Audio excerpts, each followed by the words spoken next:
Guys, आज हम देखेंगे बिजनेस अकाउंटिंग का second tutorial, second chapter, accounting concept. सबसे पहले बताना चाहूँगा, मैंने इस चैप्टर को दो पार्ट में डिवाइड किया है ताकि हमें इजीली समझ में आ सके ये कंसेप्ट्स क्या है।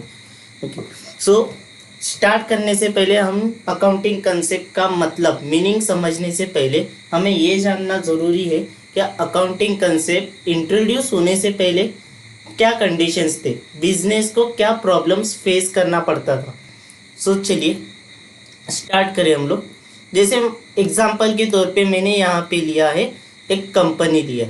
सो कंपनी का नाम है एबीसी प्राइवेट लिमिटेड। ये कंपनी पूरे साल भर का जो भी ट्रांजैक्शन है वो सीए के पास जाके फाइनेंशियल स्टेटमेंट बनाती है एंड उसी के बाद फाइनल अकाउंट्स के बाद कंपनी को पता चलता है उस पर्टिकुलर ईयर में कंपनी ने प्रॉफिट किया है या कंपनी को लॉस हुआ। So in the similar way company का ओनर है, उसने क्या किया, दो सीए के पास कंपनी का ट्रांजैक्शन लेके जा रहा है फॉर द पर्टिकुलर पीरियड। एक साल का ट्रांजैक्शन दोनों के पास लेके जा रहा है और दोनों को सेम ट्रांजैक्शन दिया।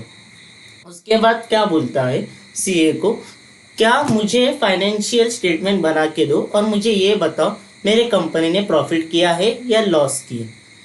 सो सीए, दोनों भी CA, that is called as CA1 and CA2, ऐसे दो सीए थे। तो इन्होंने क्या किया, उन्होंने 2 दिन का टाइम मांगा and after that, after 2 days, CA1 के अकॉर्डिंग ABC लिमिटेड का प्रॉफिट था 300 रुपीज़ एंड CA2 के अकॉर्डिंग ABC लिमिटेड का प्रॉफिट था 500 रुपीज़। सो अभी यहाँ पे ABC लिमिटेड का जो भी ओनर है वो थोड़ा सोच में आ गया। वो सोचने लगा, मैंने तो दोनों सीए को सेम ट्रांजैक्शन दिया था, फिर भी ये प्रॉफिट सेम क्यों नहीं आ रहा है। सो इसका एक्सप्लेनेशन लेने ABC लिमिटेड का जो ओनर है वो गया CA1 के पास। सो CA1 ने क्या आंसर दिया, CA1 बोलता है, क्या मैंने कुछ रूल्स अप्लाई किए जिसके मदद से with the help of that rules मैंने क्या किया, डेप्रिसिएशन को पूरा 1 साल में ही मैंने कर लिया, इंक्लूड कर लिया। मतलब खर्चा मेरा बढ़ गया जिसके वजह से आपके कंपनी का प्रॉफिट मेरे अकॉर्डिंग 300 रुपीज़ आ रहा है। सो CA2 को जब भी एक्सप्लेनेशन पूछा गया, सो CA2 बोलता है मैंने क्या किया, मैंने डेप्रिसिएशन को 50-50 करके 2 ईयर में डिवाइड किया, 2 साल में मैंने रिकॉर्ड किया, जिसके वजह से आपका 1 साल का प्रॉफिट मेरे अकॉर्डिंग 500 रुपीज़ का आ रहा है। सो गाइस, यहाँ पे सोचने वाली ये बात थी कि हर एक इंडिविजुअल अकाउंटेंट क्या करने लगा था, अपने खुद का ही कुछ रूल्स, खुद का ही कुछ रेगुलेशंस, प्रिंसिपल्स, गाइडलाइंस फॉलो करते जा रहा था, जिसके वजह से क्या हुआ, बिजनेस एंटरप्राइजेस को बहुत प्रॉब्लम्स होने लगा। प्रॉब्लम्स क्या होने लगा था, क्या जो भी ओनर है उसको एक्चुअल प्रॉफिट और एक्चुअल लॉस समझ में नहीं आ रहा था। हर एक का अलग अलग प्रॉफिट, हर एक का अलग अलग रूल बनता था। सो यही सब चीज़ों को रोकने के लिए, स्टॉप करने के लिए यहाँ पे एक इंस्टीट्यूट आता है जिसका नाम है the institute of chartered accountant of India, ICAI। ICAI क्या बोलता है, इन्होंने सब अकाउंटिंग के रूल्स को बनाया है। क्या बोलता है, मैंने जो गाइडलाइंस बनाया है उसी को आपको फॉलो करना है। ओके, सो उसी गाइडलाइंस, उसी अकाउंटिंग के कंडीशंस, रूल्स, रेगुलेशंस को आपको फॉलो करना है। उसका नाम होगा आपका अकाउंटिंग स्टैंडर्ड, और उसी अकाउंटिंग स्टैंडर्ड्स को आपको बोलना है accounting concept. So accounting concept का मतलब क्या है, अकाउंटिंग कंसेप्ट मतलब क्या होता है, अकाउंटिंग कंसेप्ट मतलब वो सब एजम्पशंस इंक्लूड होता है और कंडीशंस होते हैं जो एक अकाउंटिंग का बेस माना जाता है। बिना अकाउंटिंग कंसेप्ट आप कोई भी एंट्री, आप मतलब कोई भी अकाउंटेंट एंट्रीज पास नहीं कर सकता। अगर किसी भी अकाउंटेंट को कोई भी एंट्रीज पास करना है तो उसको अकाउंटिंग कंसेप्ट आना ज़रूरी है। तो गाइस, आपको पता चल ही गया होगा अकाउंटिंग कंसेप्ट पता होना कितना इम्पोर्टेंट है। सो चलिए देखते हैं कितने टाइप्स ऑफ अकाउंटिंग कंसेप्ट है, कौन से अकाउंटिंग कंसेप्ट्स है। जैसे कि मैंने आपको स्टार्टिंग में ही बताया है, क्या मैंने इस वीडियो को 2 पार्ट में डिवाइड किया। सो आज हम पार्ट फर्स्ट देखेंगे ओके, सो पार्ट फर्स्ट में जो भी कुछ अकाउंटिंग कंसेप्ट दिए गए हैं हम लोग उनको स्टडी करेंगे, वो डिस्कस कर लेंगे। सो पार्ट फर्स्ट का पहला अकाउंटिंग कंसेप्ट है business entity concept. Business entity concept में कुछ ऐसे चीज़ें लिखी है, ऐसे कुछ गाइडलाइंस है जो फॉलो करना ज़रूरी है। अब ये क्या गाइडलाइंस है, जो भी लिखा है वो गाइडलाइंस इस तरह से था, क्या जो भी बिजनेस है और जो भी बिजनेस का ओनर है ये दोनों अलग अलग पर्सन है। Means in the eyes of law business and the owner of इस business are two separate person, दोनों अलग अलग है। सो इसी को लेके जो भी ओनर का पर्सनल इनकम या एक्सपेंस हुआ तो वो ओनर बिजनेस का एक्सपेंस नहीं बोल सकता। ओनर के पर्सनल एक्सपेंस को बिजनेस में इंक्लूड नहीं किया जाता, क्योंकि ओनर एक अलग पर्सन है, बिजनेस एक अलग पर्सन है।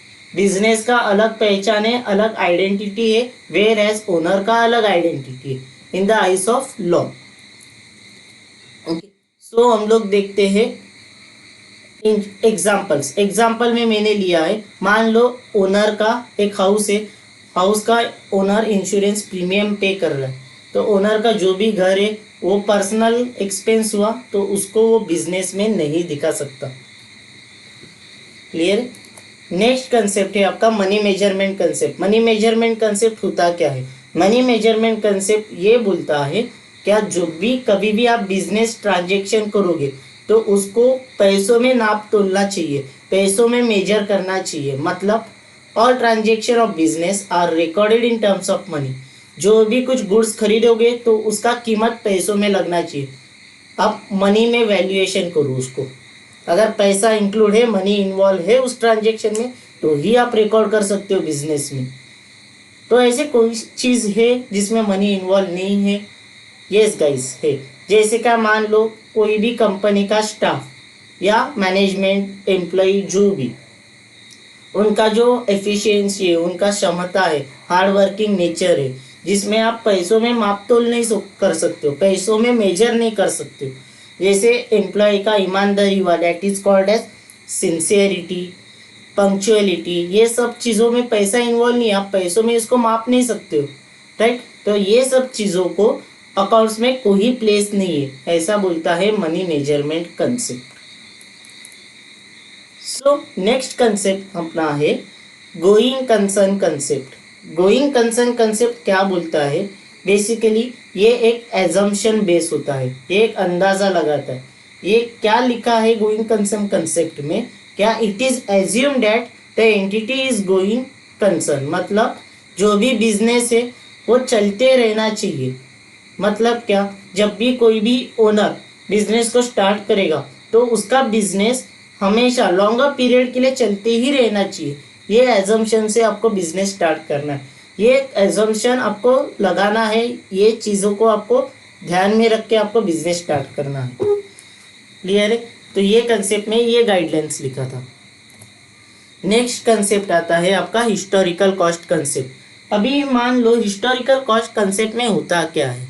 जैसे क्या एसेट, गाइस एसेट अगर आपको पता नहीं है एसेट का मतलब एसेट किसे बोलते हैं तो इसके पहले वाले वीडियो में बेसिस ऑफ अकाउंटिंग में मैंने एसेट का मतलब समझाया है, सो आप वो वीडियो देख सकते हो मेरे प्लेलिस्ट में।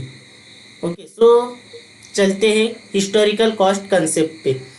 हिस्टोरिकल कॉस्ट कंसेप्ट बोलता क्या है?